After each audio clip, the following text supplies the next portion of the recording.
All right, everybody, we got Michael Middleton back on with us today. We're going to go back into talking all the goings on with the Bitcoin space, give some big picture perspective and talk a little bit about what's happening right now. So, Michael, how you doing, man? Good to see you. I'm doing good, Gavin. How about yourself? Couldn't be better. What have you So been let's up to? for the record, I always like to start off with dates and times so that if you'll do that for us, that'd be great. Yeah. Dates. Oh, what's today's date? Yeah, Oh, yeah. Today's the 25th of January at 11:09, 2024. right. Okay, very good. Thank you. I always just like to get that out there so when people view these recordings later on, they know. And of course, we've had big news today with the offer from Craig Wright. But I'm doing well, sir. How are you today? Good. I couldn't be better. Really, everything's going straight up to the top on the momentum, and it's fun to be in the middle of the weeds, but also pull back and look at it from a bird's eye view perspective in your imagination and see where we are within the entire perspective. And sometimes it's hard to do that. And so hopefully we can offer a little bit of perspective as to where we are while the fight's going on in the grass and people are tangled up, so Yes. it's so what one of the things that there's some important things that are going on right now that I would love to get your perspective on, and it Yes. including the offer with this upcoming trial that we have coming up with the Copa versus Wright case, and then a Okay. BTC Core, and then Yep. the offer that just came out, the offer to compromise that came out by Wright, and then the noise on the internet about what's going on and other people's perspective, like Zem Gao, and other thoughts and influencers. So, what are your thoughts that overall as to what you've been watching? Well, let me just start with, what you see behind me is the purchase I made way back in January of 2020 before I had to leave the space for a while. And that's been on the outside of my office door. And of course, we are now in 2024, which is the year of the dragon. I don't think that's a coincidence. I think that whoever the creator is, and of course, in my opinion, it is Dr. Wright, but opinions are varied and many, and they don't really matter much. What matters is what's provable. And so I think what's going on in the space now is the offer that Dr. Wright is making is because he wants to push forward the technology for everybody. And in order to do that, he doesn't want to spend all of his time and effort in court, which I understand because I recently just settled some of my own legal battles, with my family, because I didn't want to pursue court and spend all my time fighting a legal battle. I wanted to build, I wanted to do things. And, personally, I'm getting ready to go down back to Mexico here in the next week and a half to the Anarchapulco convention, where I'm going to probably do some broadcasts from there about the update of the trial, because I think we're going to trial. I think that Copa has come back and made it very clear that there's no deal to be made. And I don't think they can make a deal at this point. They have too much money and time invested in the narrative that is BTC, that is BCH, and that is the exchanges. There's this huge consortium of the entire world that is lined up against one person, one scientist. Why are they all lined up? Why do they care so much? Where there's smoke, there's fire. So that's my take on this, is that I don't think a deal is going to be done. I think that there's noise that Dr. Wright is playing 5D chess. I think he's just being straight up honest and saying, hey, this is the best way to solve it. Let's just compete in the open marketplace. And with Terra node about to go live, where the number of transactions per second is going to be what, 1 million. No one can compete with that. And so if you can't compete, and you're up against a superior opponent, you don't really want to fight.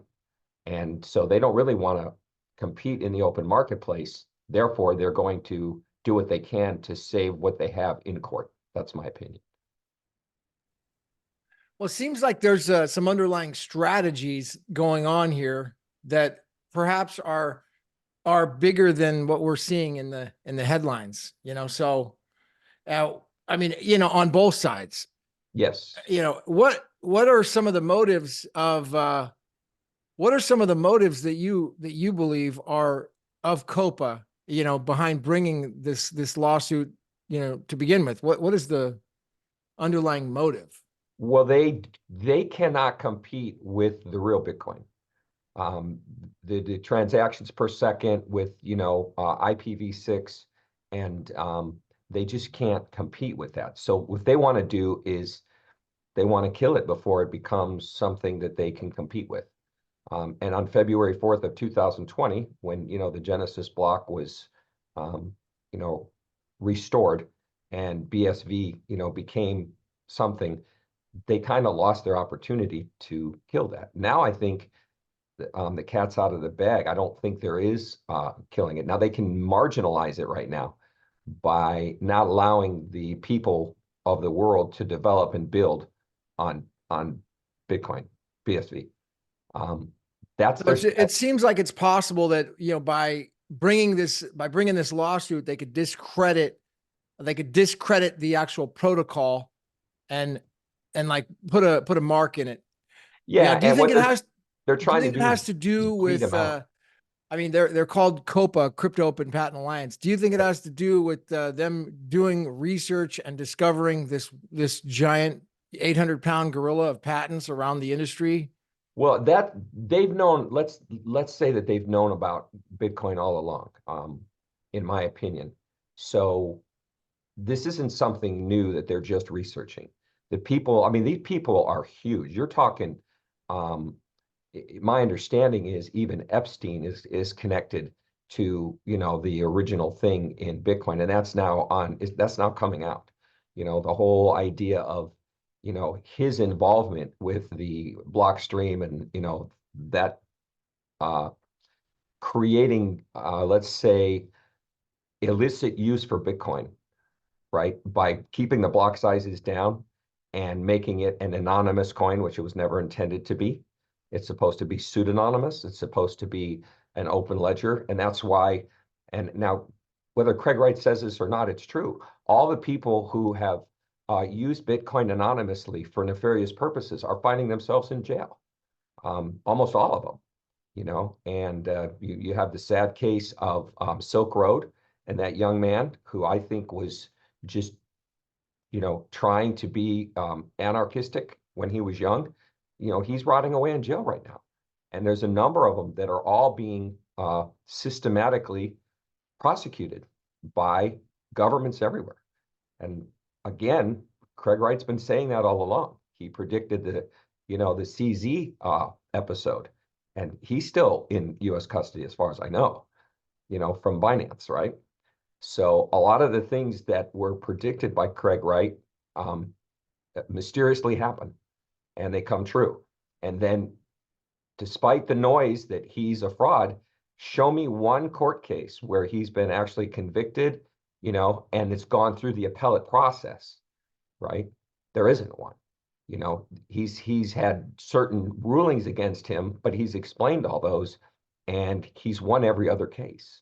So I don't see how this is going to turn out any differently, because the evidence that he really has that can be proven with witnesses is monumental. And even the early people in the space have said the same thing.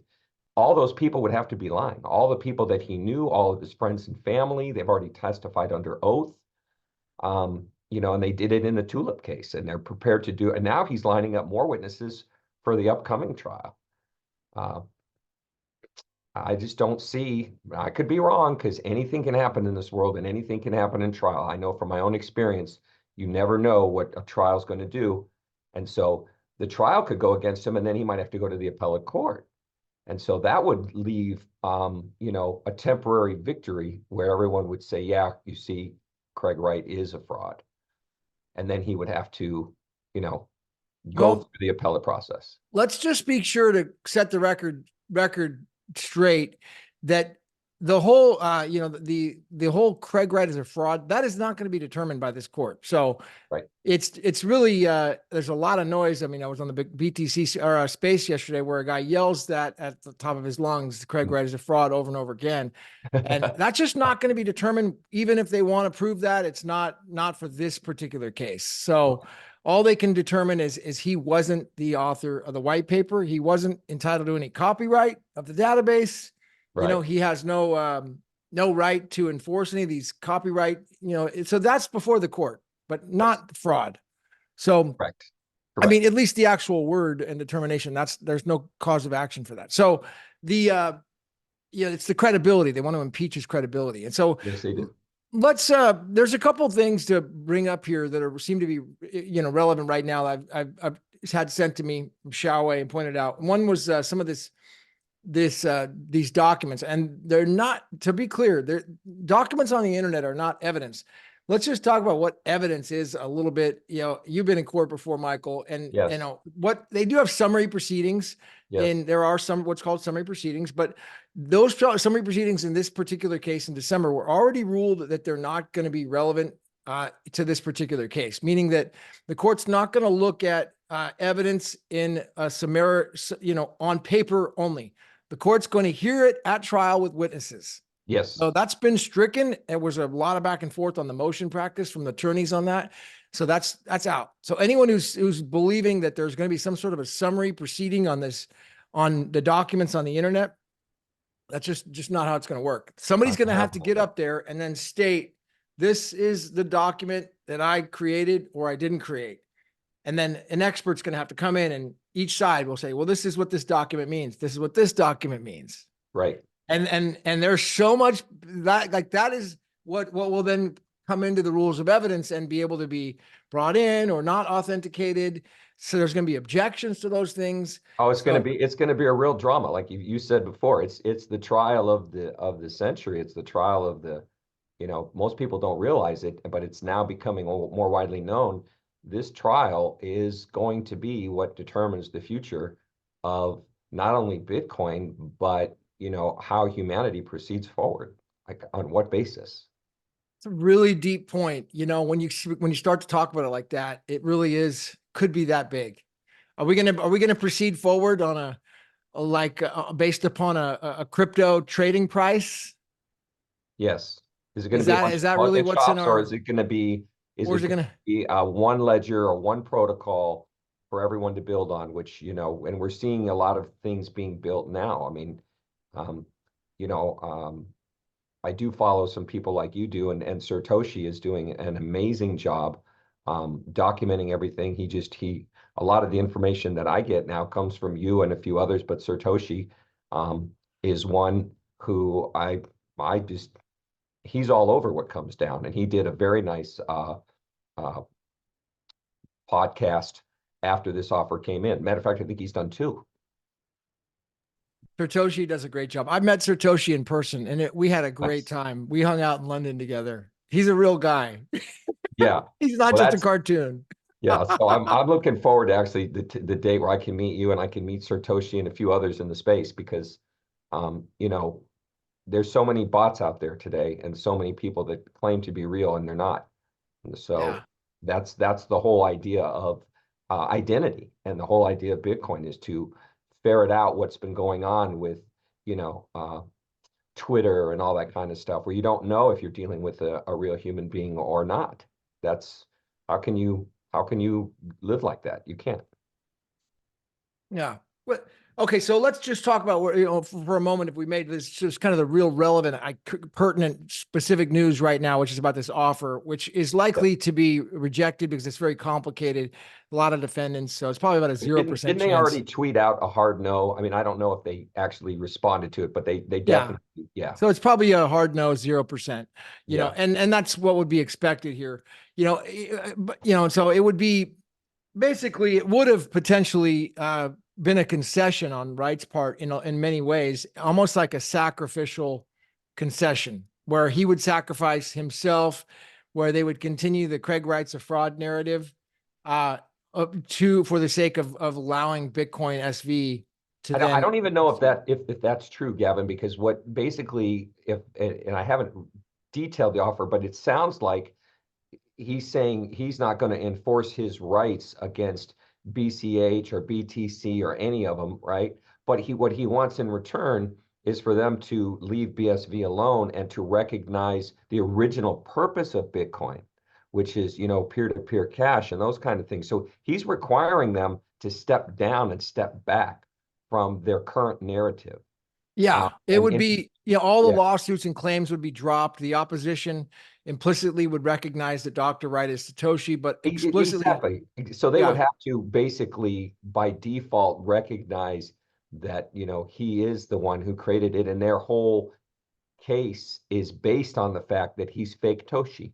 And they're lining up so much evidence to prove or to cast doubt as to how documents are created and formed. That's why having witnesses and telling the whole story and the narrative is so important for Dr. Wright. But I'm sure he's under intense pressure.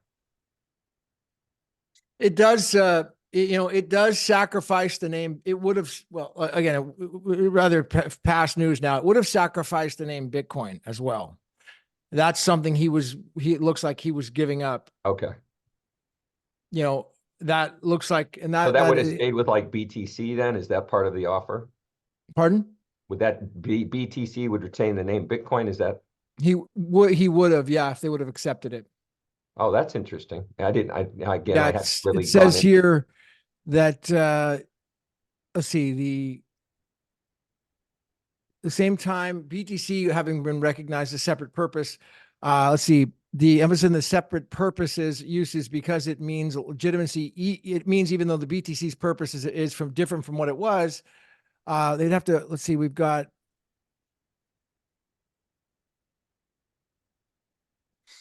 yes, it'd be under a broader umbrella. They'd still be able to use the name Bitcoin under a broader umbrella. So it would sacrifice the name. Yeah. And And so so what he's basically saying is let's just go compete in the marketplace. You let's keep going compete. with your narrative, with your segregated witness and Mhm. Let's digital compete, gold. Yeah. which is what Bitcoin's all about. It's capitalism. Yeah. That's the beautiful thing about it. It's all about, But I mean, if I'm in Bitcoin Core right now, or any one of those, uh, that's not a fight I want to take on because I already know ahead of time what BSV and the real Bitcoin's capable of doing. It's not like these people don't have a very high intelligence rate. Matter of fact, there's a lot of chatter on the internet that BSV is being acquired by a number of these companies and or individuals, BlackRock being one of them. That remains to be seen, but it wouldn't surprise me. I mean, these people have incredible resources, not just financial, but they're established throughout the world with huge companies. yeah. This really is the David and Goliath story. I mean, It seems really exciting. It's definitely fun to be a part of it right now. Let me yes. just see if I could find a couple of the. Let me see if I could find some of these. I think it's important to note here, though, that like uh, the overall strategy and Zem he put out a new article, kind of doing a good analysis on this.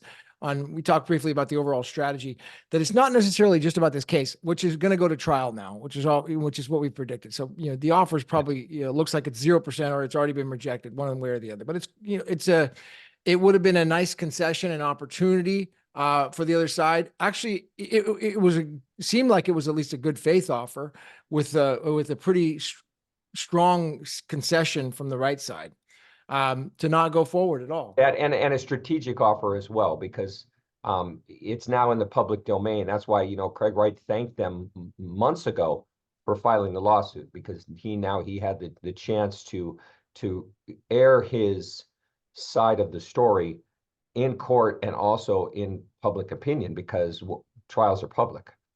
So there you go. Yeah.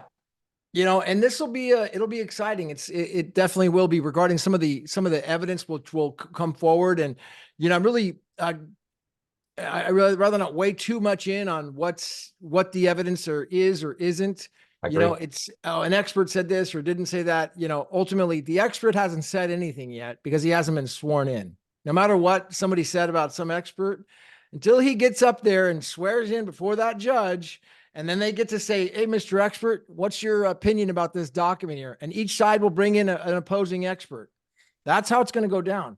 They may or may not have written something, it's just words on paper until we can get before. That's what the courts determine. They're going to Yeah, have and an I'd actual like to bring oral up a testimony. point. Being that I've been in the space for so long, I remember when the whole block size debate came about.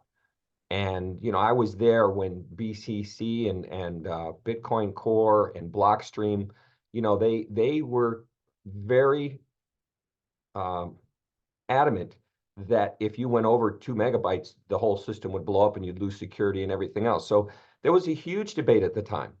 And as I remember when I first got into the debate, I was always believing in big blocks, but I also wasn't sure about segregated witness. And it wasn't until later on that I found out, certain things, first from Roger Ver and then from Dr. Craig Wright, about, communism being the second, being the part of the anarchy, right? And it promotes anarchy, promotes communism, because that's the second tenet of communism is an anarchistic approach, which is against government.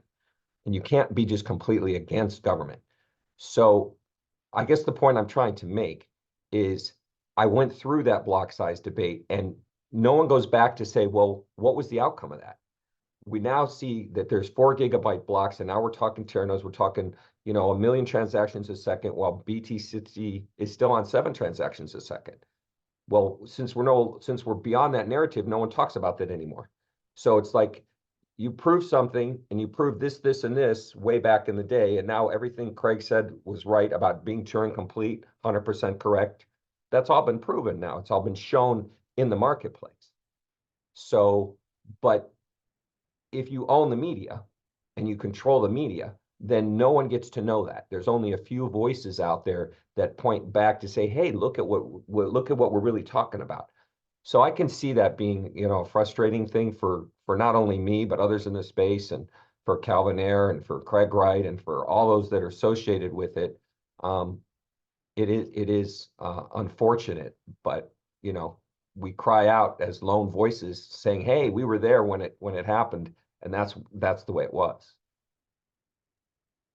Sounds like it's the little voices like that are going to make the difference here and rise up. And so is it?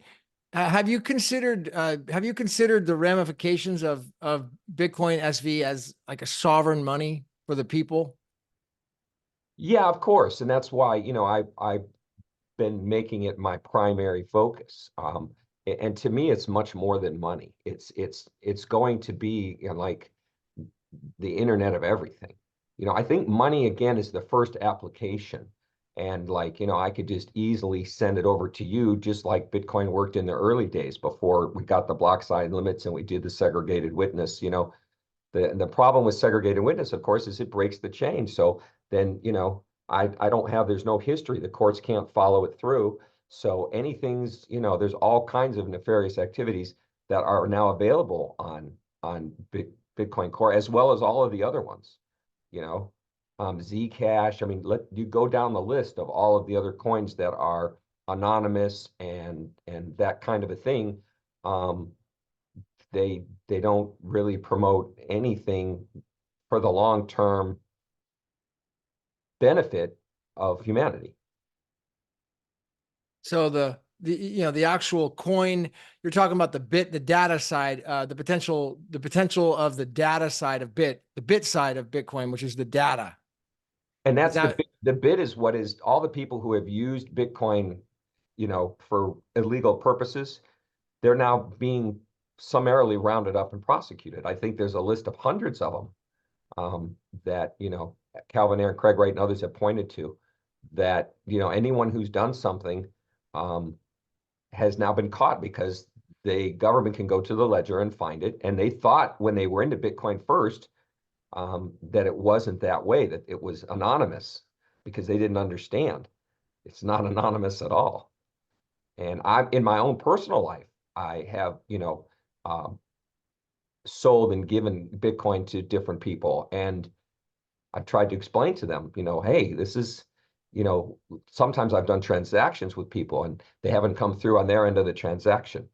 And I said, you understand, like, this is a ledger. So I have a complete record of what I've done and and I put in the, you know, inside of it, they can call it a smart contract if you want, or even just a message inside of the transfer of the coin, what the purpose of it was.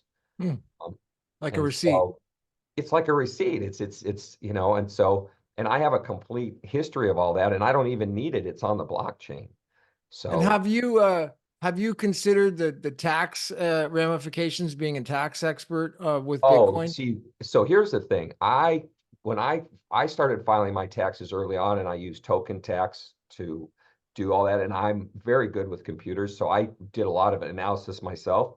So I've paid incredible taxes on the coins that I've transferred back and forth.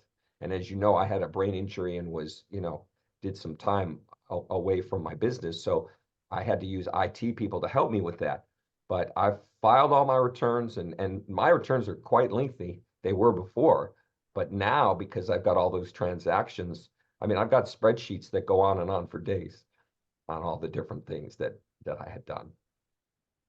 That's how you logged them. So every transaction is logged to the returns, it It's sounds right, like. and it's through, yeah, and so my returns show all of them, and you know, a lot of times when you're doing transactions like with Ethereum or Bitcoin or any of them, you put an order in and the tractions come in, the sales happen one after the other. So let's say if you sell 10 Ethereum or whatever, it could be 30 transactions that do it all, and each one of those, and then you have to keep the basis of your coin, like how much was your coin worth? Are you using FIFO, LIFO, you know, first in, first out, last in, first out? All that needs to be recorded because that was, even though the IRS didn't give good guidance, if you were knowledgeable enough, you did it anyway, which is what I did. And so, like, there's a lot of people who didn't do that and were buying and selling Bitcoins and not maintaining any records. And, you know, my understanding, if it was above $600, you know, you had to report it. If it was below 600, you know, then you did it. And I don't know how the laws are changed now. Um, so that's why I've always just done it all.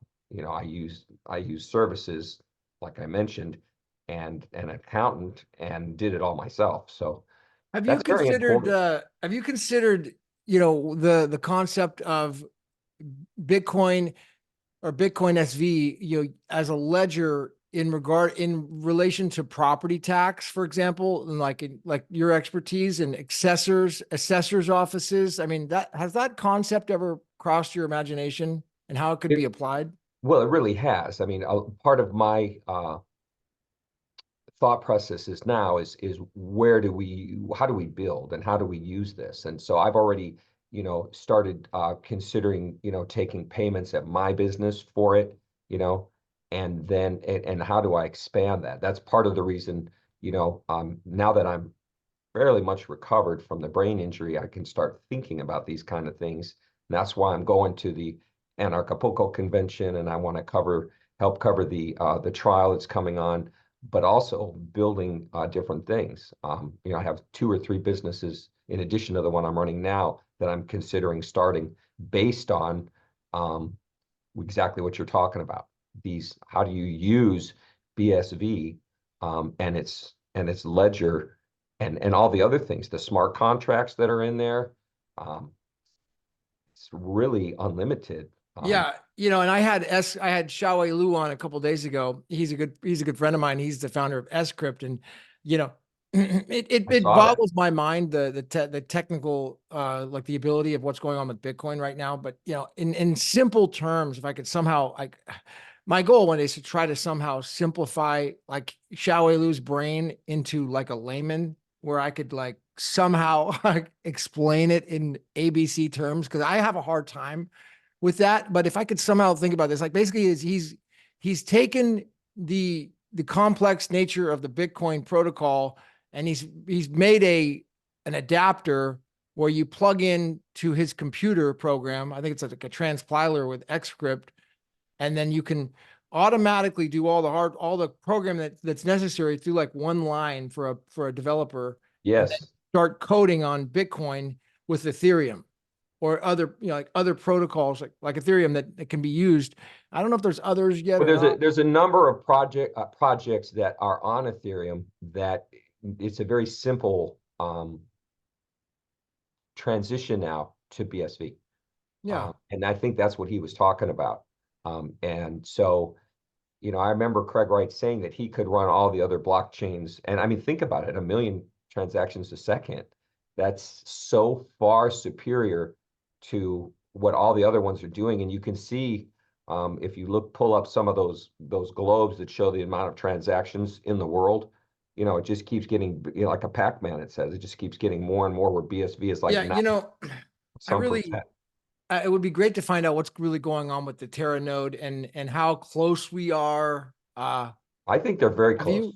I think they're testing it already. And I think from what I've seen behind the scenes, they've already had some successful tests. And I think that's why um, Craig Wright can make the offer he makes, because I don't think there's any way to stop them, to stop Bitcoin. All they can do now is try and slow it down, because on a larger scale, humanity's waking up on it from a consciousness level. Like, they're waking up to the lies that we've been told for so long. And so as humanity wakes up, this is just part of that process.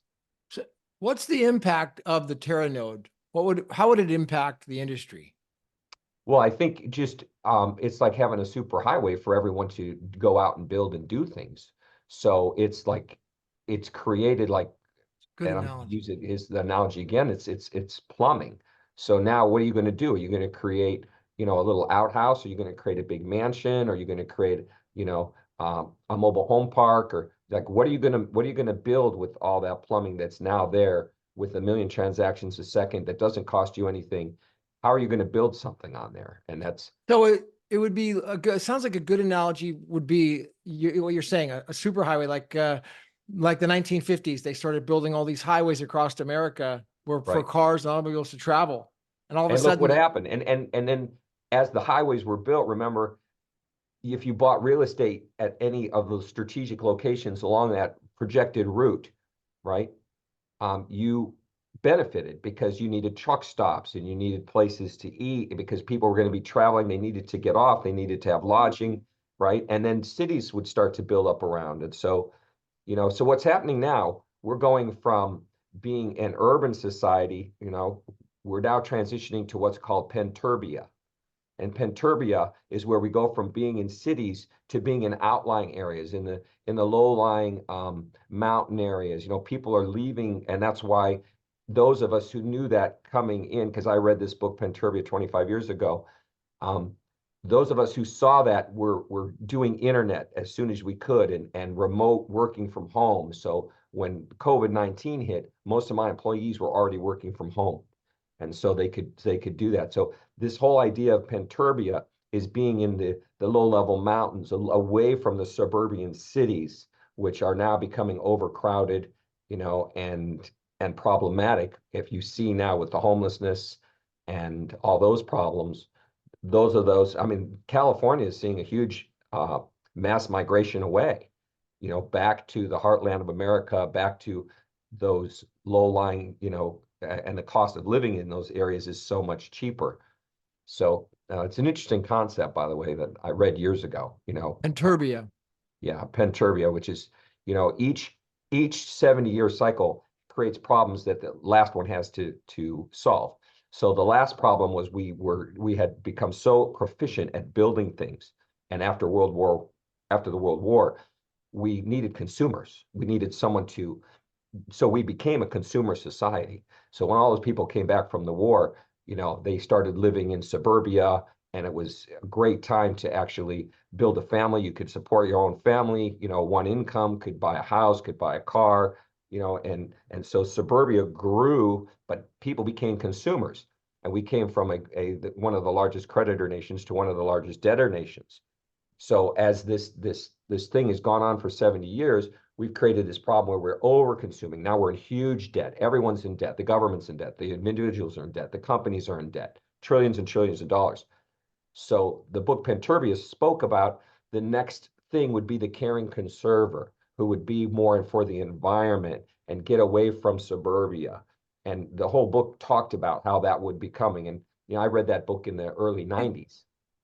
And speaking of the so, environment, there's a use case scenario. This hopefully I could drop this gem for an idea for some little small business owner in the future. Maybe you can think of this, but there's a use case scenario, speaking of the environment, where blending a business on Bitcoin's SV with IPv6, in the future, where you actually would have an IPv6 web address for, let's say, a Coca-Cola recycling can. So you drink a Coca-Cola can and it has a web address on it. And let's say I bought the Coca-Cola with a Bitcoin or a credit card, whatever I bought it with. I would say, okay, I was the guy who bought that can. It went with my web address. It went on there somehow. And then I threw the can in the river and littered it out there, and actually I heard Craig talk about this concept in a book, a I know documentary, exactly what you're talking about. I and heard it too. Yes, it's something that could be it's utilized to help the accountability. environment and The other create one that I trackability. find, I'm sorry to Pardon? interrupt you.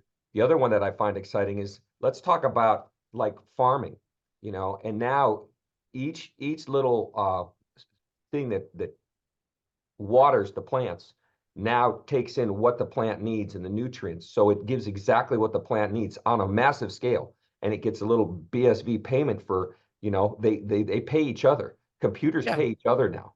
So Is you're that talking about massive farms that are all computer done. And then the computers, the robots come by and they harvest all that. And we're talking healthy foods is because that the Unis? Is that what Unisat's doing, or There's a I don't know. It might be. Is that one of the is I'm not sure if Unisat, is I'm that one of have the the name right, but there's a company that is doing food. It's identify. It's on Bitcoin SV, and it's able. What they're doing is they're identifying the source of the food.